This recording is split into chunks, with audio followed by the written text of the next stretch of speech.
In this video, I'm going to show you a little bit more detail about installing ISII and getting started with it. I2 Analyze is a separate product, as it'll be a separate video, but ISII is the purpose of this one. Now, if you go to this web page here, you'll see the instructions on how to actually do the installation. This will go on what's called the supplemental server. So as a reminder, you have your core server, the analytics server, the tools client, the data server, and then you have your optional supplemental server, and that is indeed where ISII will go. Now, the way this works is that you first do the installation, or you start the installation on the data server. But what it will do, the installation will do, is connect over to your supplemental server and finish out the installation of ISII. And in fact, you can see that running here. So I'll invert the colors, make this a little easier to read. So what I've done here is, this is a listing of the commands I've just run. I did a CD into the initial installation directory, which was here. And then I ran the command that you saw just a couple of seconds ago, which is this one here. So it's CFM 3, because it's a 3 server topology, ISII installation on Linux. So you run that, and then what you'll get is what you see on the bottom of the screen. In fact, it's still installing here. And to check to see, and all of these, by the way, should come back as okay. Once you have got the system installed, and in fact, you can do this even while the system is installing, you will then, if you open up an SSH connection to the supplemental server, you will now see something new, which is that if you go to opt and you do an LL or an LS, you'll see a capital letter IBM. So now you can go in here to IBM and you'll see there it is, ISII. Now if you go in here, you'll see various folders, things you would sort of expect. For our purposes, we're going to look at the bin folder, because when you do an LL, you should see pipeline listed here, and also pipeline.ini. By the way, once your installation is finished, as mine just did, you should see it, the installer tell you that the command completed successfully.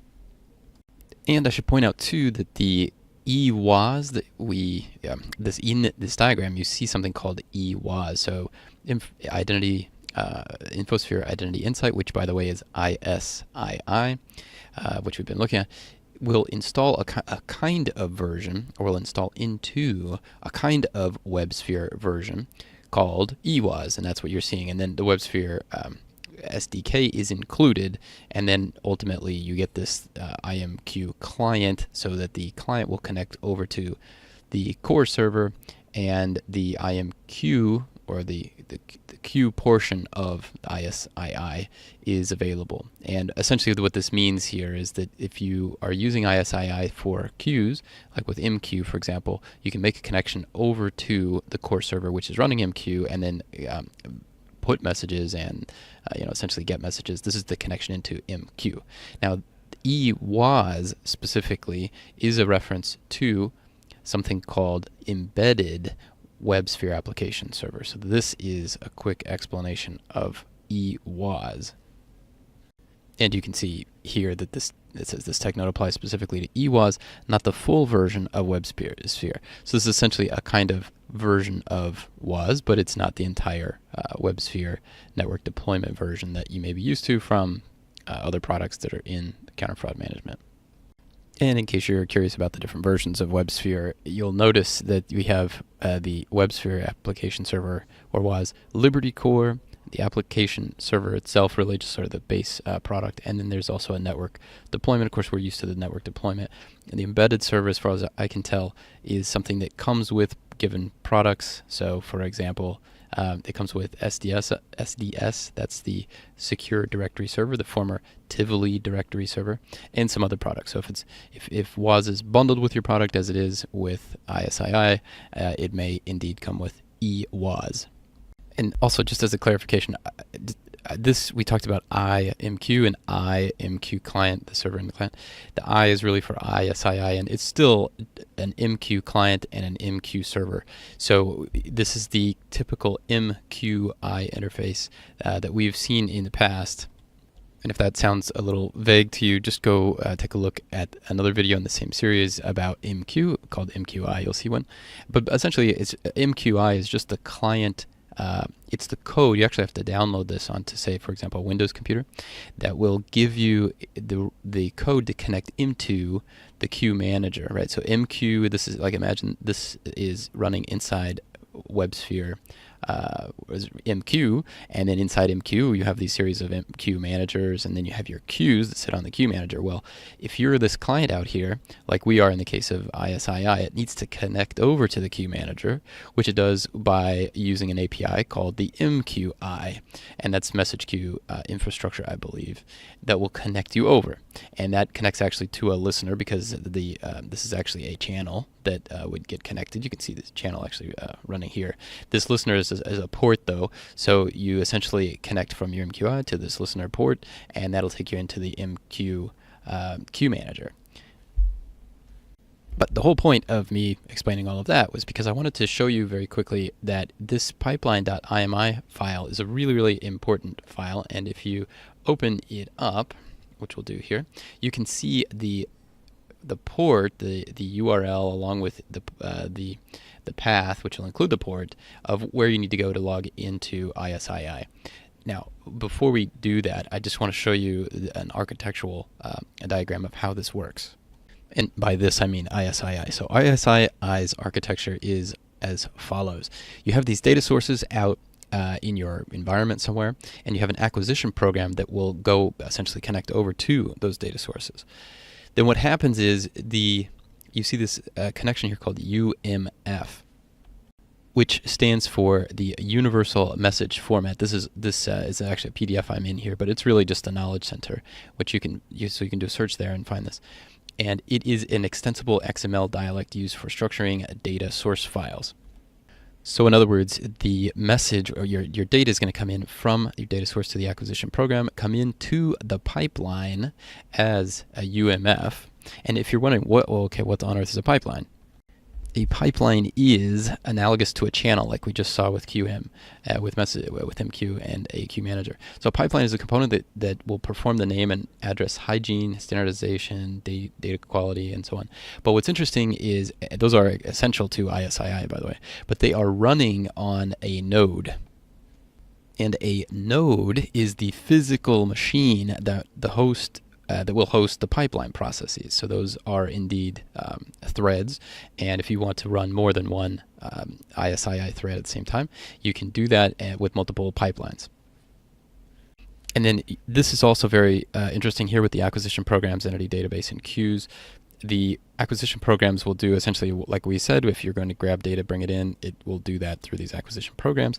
And then you use it will use a transport to send UMF data into the pipelines for processing, which you then use a transport method of some kind that's appropriate to that acquisition program to connect to the pipelines. So you could use the UMF file utility as an acquisition program. If you want to do that, you'd use the file transport. But you can also use queues, which are explained here, and of course that's really what we're doing in our environment. And interestingly too, if your system uses queues as transport methods to send data to the pipeline for processing, you must install and configure the appropriate messaging queuing software. Essentially, that is the MQI that we talked about. So if you go out and you download, if you're on Windows, you download a Microsoft MQ client, and then that will connect you to MQ. Once you've got all that set up, your pipeline, which again is running on a node, so it's running on an actual VM or an OS of some kind, it will then go through this hygiene on both the name and the address, and then do any data enhancement, as it says. You can then also, and really importantly in the case of ISII, because the purpose of it is to identify people, John Smith, say with a capital J and a lowercase, a capital J and a capital S in John Smith, versus the same John Smith, but with a lowercase j and a lowercase s. You want ISII to identify those people as one, and that would be, in that case, a resolution. It's going to resolve those two into one. And if you have more than one person with very similar data, they may actually be related to another John Smith, may not be the same one, and that goes through this relationship detection. There is optionally, you can send your data off for a third-party program to do some hygiene on it, and ultimately, that data that you brought in from here is going to be stored, sort of copied into this entity database here.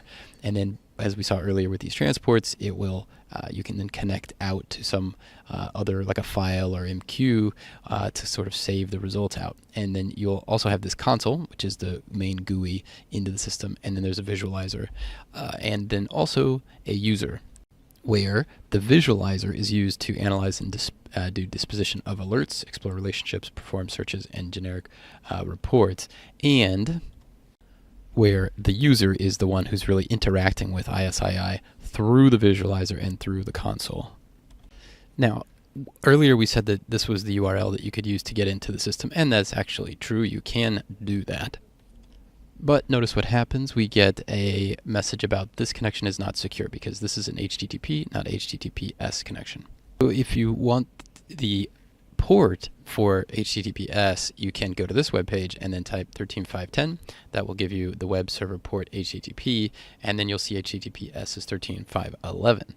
So if I go here and I change 13.5.10 to 13.5.11, it will give us this error here because you have to specify HTTPS, and now we get in without trouble here, and this is HTTPS. Now, if you want to find the username and password to log in with, go to ICFM install, your basic air install path, and then go to CFM sup properties, and you'll see your user and your password. So you can plug that in and click on login. And the reason for that is because you actually have to use the default username and password when you first log in, which is admin. And if you get the message I did, you just log back in. Now, do it again, admin. Now, at this point, you have to change your password, so I'll do that right now. Click on Change Password, and now you'll be in. Two quick last things. When you look at your ISII admin, the reason that it says that is because that is the Unix account, the Linux account that's used for administration, whereas the admin account we want is the GUI admin, and that's admin. Now, the other thing is that when you pull up these pipeline.ini files, or pipeline MQ in this case, which is our MQ connection, notice that the top of the file says configure this node. So indeed that is, as we had seen before, the pipeline, and the pipeline runs on the node which is configured by these INI files. So again, that's here, and of course we're talking about nodes, so the pipeline nodes there.